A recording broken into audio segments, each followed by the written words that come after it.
All right, let's talk taxes. The rules are shifting a bit for 2025 and 2026, and you're probably wondering what that actually means for your wallet. Well, that's exactly what we're going to break down right now. Because at the end of the day, that's the big question, right? How is this all going to shake out on your paycheck? Let's dive in. Okay, so let's just get the big headline out of the way right up front. And it's good news. The tax rates themselves, that 10% to 37% range we all know, they are not changing. What is changing are the brackets. Think of them as the income buckets for each rate. They're getting bigger. And that sounds like a small detail, but trust me, it can make a real difference. But before we can really appreciate what's new, we've got to have a super quick refresher on how our tax system works in the first place. It all comes down to this idea of a progressive system. The easiest way to think about it is with buckets. Imagine you have a series of buckets, each with a different tax rate on it. As you earn money, you start filling the first bucket, the one with the lowest rate, just 10%. Once that one's full, your income spills over into the next bucket, and that portion gets taxed at the next rate up. And it just keeps going like that. This is so important. You are not paying your highest tax rate on all your money. No way. You only pay that top rate on the very last dollars that fall into that top bucket. So with that in mind, what's actually changing for 2025 and 2026? Well, the IRS is essentially making those buckets bigger. They're adjusting them for inflation. And this is a really big deal because it helps fight something called bracket creep.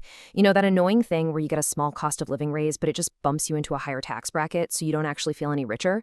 By making the buckets bigger, more of your money stays in the lower taxed buckets. Okay, so let's get crystal clear on this. What's staying the same? The tax rates, 10 to 37%, and the FICA tax rates for Social Security and Medicare. Those are locked in. What's getting bigger? The income levels for each bracket and also a really important number, the standard deduction. Let's zoom in on that standard deduction for a second. This is basically a chunk of your income that you get to subtract right off the top, so you don't pay any tax on it. And as you can see, it's getting a nice little bump. For a single filer, it's going up to $16,100 in 2026. A bigger deduction is always a good thing. It means less of your hard-earned money is taxable from the get-go. Okay, theory is one thing, but numbers on a screen can feel a little abstract. So let's make this super concrete. The best way to see how this all works is to just run the numbers with a real-world example. So let's imagine a person. We'll say they're a single filer, and for the 2025 tax year, after taking their standard deduction, their taxable income is a nice round $100,000. Now, let's figure out their federal income tax. All right, here we go. We pour their income into the first bucket. The first $11,925 gets taxed at that bottom rate, just 10%. That works out to a tax of $1,192.50. Easy peasy. Okay, bucket one is full. Now the income spills into the second bucket. This covers all the money they earned between about $11,900 and $48,475. That chunk of cash is taxed at 12%. So the tax on that portion is $4,385.88. And finally, the rest of their income, everything from that $48,000 mark all the way up to their full $100,000, falls into the 22% bucket. For this last and biggest piece, the tax comes out to $11,335.28. So now we just add it all up.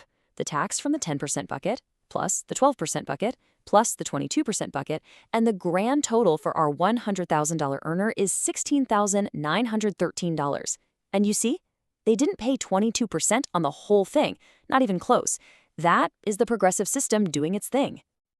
And you know what? That example is the perfect way to understand two super important but often really confusing tax terms, the marginal rate and the effective rate. Let's start with the marginal tax rate. It sounds complicated, but it's not. It's just the tax rate of the highest bucket your money falls into. So for our friend earning $100,000, their marginal rate was 22%. It's the rate you'd pay on the next dollar you earn. But then there's the effective tax rate. This is your actual rate, your blended average for the whole year. You just take the total tax you paid, that's $16,913, and divide it by your taxable income. And voila, you get 16.9%. See how much lower that is than the 22% marginal rate? That's your true tax burden. All right, so I think we've got a really good handle on income tax brackets now. But when you look at your pay stub, there's more going on, right? So let's quickly touch on a couple of other really common things: FICA taxes and bonuses.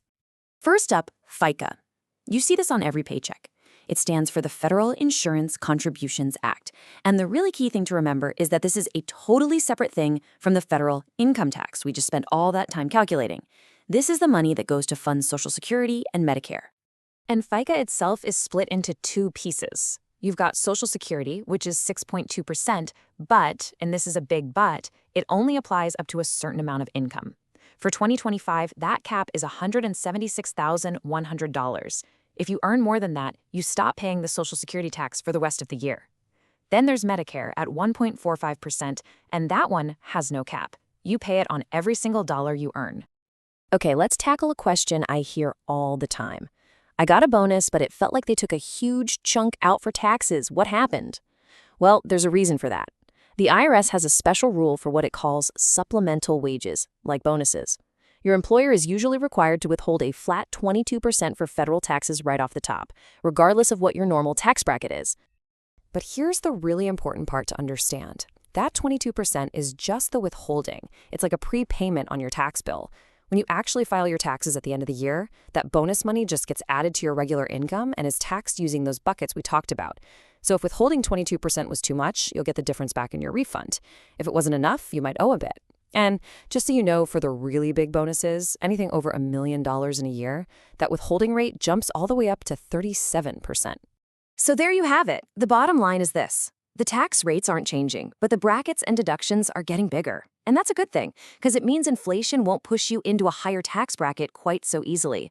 It helps protect your purchasing power. So the real question to leave you with is, now that you know how this all works, what are you going to do to plan for the years ahead?